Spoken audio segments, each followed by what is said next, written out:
met her in the fall. He took her to a movie, and when they done it all, Hello and welcome to the Fabulous Picture Show. I'm Amanda Palmer. This week at the Everyman Cinema we have director Rashid Bouchareb, whose wartime epic Days of Glory was nominated for an Oscar.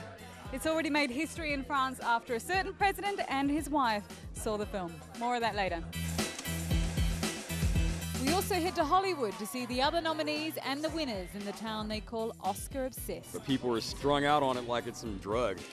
We have a showdown of our own with fearless composer Ennio Morricone. Se io le dicessi che non è vero. And from Hollywood to Nollywood, we meet some of Nigeria's biggest stars. Hollywood has announced its ultimate prize, the Oscars. Hundreds of millions of people watched this year, as always, so we thought we should find out who decides on the winners and who actually cares. I'd like to thank my mother and my father. Since the first Academy Awards ceremony was held in 1929, the Oscar has become the ultimate object of desire, and not just for filmmakers. It felt amazing. You could actually hold Oscars. At the end of the day, everybody wants that statue. It is the granddaddy of them all. The Best Picture Oscar is worth $50 million in box office, minimum. And the Oscar goes to Martin Scorsese. Scorsese's mobster epic The Departed had already made $100 million before he accepted the Oscar. Could you double check the envelope? This is a state, please. We are an elite unit. He finally won his statue after losing 6 nominations over the last 27 years. The story to come out of this Oscars is Martin Scorsese, the fact that he's finally kind of got the award, the finally he's got that monkey off his back. This comes as an extraordinary surprise, and quite honestly, a surprise for Best Picture too, bigger surprise. Together, we will make this country better. For his powerful portrayal of Ugandan dictator Idi Amin, Forrest Whitaker took Best Actor. These are lies! In a year where more African-American actors were nominated than ever before. They had already told me when I was in Uganda that the movie was really important to them because it started to make people think about the place and bringing attention to a space that people have been avoiding. I mean, Forrest Whitaker was he was the firm favourite, not necessarily in as strong a position as Helen Mirren. I mean, with Helen Mirren, for example, Dame Judi Dench didn't even bother coming, and she scheduled her operation for the same time, knowing why, you know, save the air miles. And the Oscar goes to Helen Mirren in The Queen. Long predicted, Dame Mirren won for her portrayal of the British monarch. 70% of people believe that your actions have damaged the monarchy.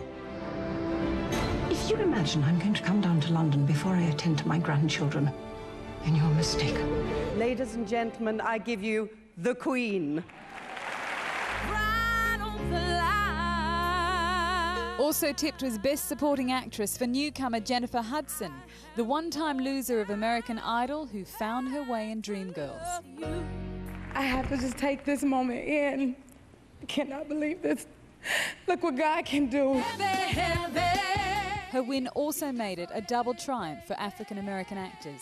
The success of the black actor today, I think, is due to the fact that they are getting very good scripts and good parts.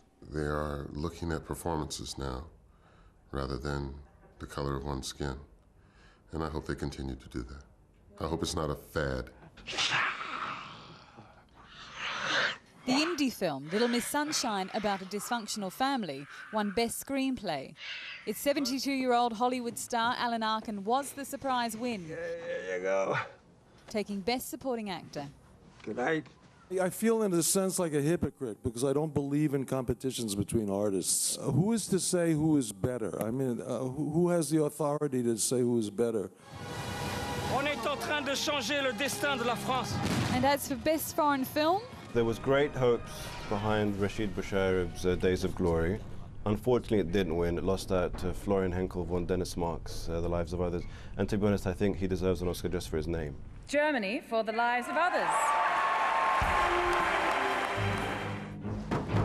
The film looks at the dark history of former East Germany, where the secret police spied on their citizens.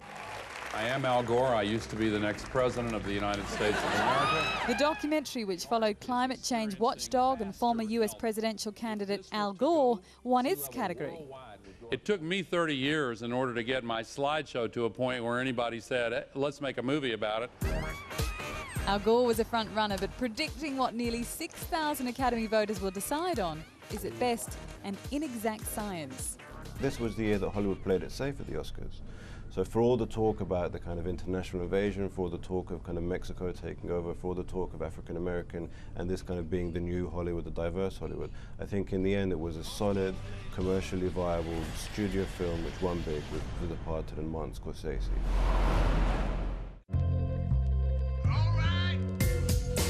But while the Oscars may have been seen by hundreds of millions of people, not everyone, even in Hollywood, was watching. Have you seen any of the movies? What movies are there now? No, I haven't. There's way more serious things to worry about in the world than some little trophies. But people are strung out on it like it's some drug, you know, they just get high on it. Do you think it's media hype? Yeah, of course. It's all propaganda. I think, yes. This year, the honorary Oscar went to Italian composer Ennio Morricone, who made his mark with spaghetti westerns. They always feature the hero in a nail-biting showdown, which is pretty much what it felt like to interview him. In the 1960s, he was the cowboy composer. There was no match to his speed and courage. Scoring 30 spaghetti westerns, Ennio Morricone broke all the rules using sounds no one ever dared.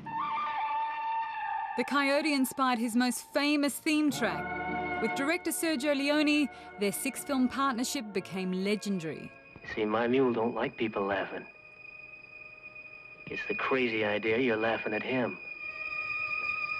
Morricone's music was never background, it was pure drama.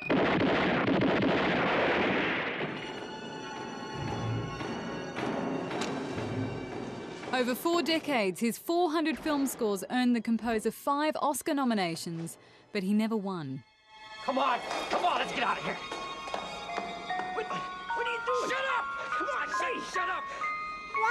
He became a reluctant Hollywood hero and refused to ever move there.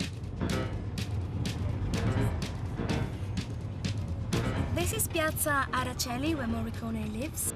He was born in Rome and has always lived here, just by the famous Altare della Patria. It's an amazing location. Italian journalist Giorgio Scaturo brought me here to meet the 78-year-old maestro. He'd just made his US concert debut and a special United Nations tribute. For Hollywood had finally announced his honorary Oscar for his lifetime of work. He's a very shy man. He hardly gives interviews to people. He likes to communicate through his music rather than words. Now, are you ready? We have to, are you ready? His PR had her own way of communicating. Who's doing the interview? I am. We were told we had a 10-minute interview, but there was no time for courtesy. You better get started. Yes, absolutely. Come on, you've got 7 minutes. I didn't want a showdown. Can't see your eyes. But I was about to have one. Morricone didn't want to talk. I know you're a trumpeter, but I have read that for you the most important instrument is the human voice. Se io le dicessi che non è vero, che mi direbbe? What if I say that it's not true? Well, then the person who wrote that is wrong. Direbbe che sono un bugiardo. Perché lei l'ha letto già questo. But what is your favorite instrument? La voce umana è uno strumento che io amo moltissimo perché esce dal nostro corpo e abbiamo la possibilità di modularla con la massima libertà, facendo dei suoni i più strani possibili, ma anche i più significativi.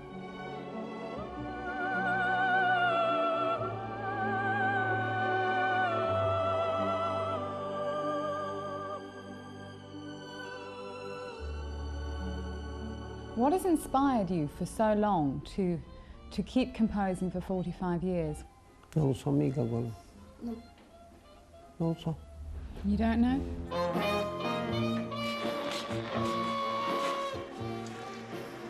Here's your money, sir.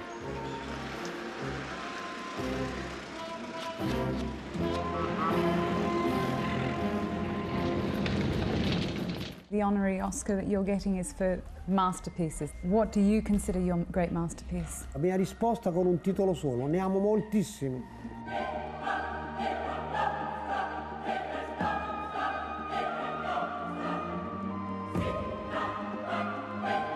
Of his 5 nominations, Morricone was most disappointed when The Mission failed to win an Oscar. But the maestro kept making music under this church at the 1960s studio he co-founded. God bless music. Italian producer Marco and his father have both worked with Morricone. Italy felt like Morricone had 10 Oscar. Yeah. You know? Yeah. Many people doesn't care about, you know, sometimes you don't need an Oscar. It's true. You are an Oscar. Morricone has said he was just as happy being in the company of director Stanley Kubrick, who the Academy never honoured. But on Oscars night, the maestro apparently had a change of heart. Thank you, thank you. Thank you very much. In part 2, we look at a little-known story from World War II in Days of Glory, co-written by these two. Rashid, you directed this, but you did write it together. Yes. The story you wanted to tell about Algerian soldiers who fought for a country that many had never even seen. Why was it important to make? Yes, because you never find in the history book at the school. And it's very important now to make the things going better in France. And I hope that the story will be more universal than only in France. Okay. That's in part 2. We find out how they made the president's wife cry.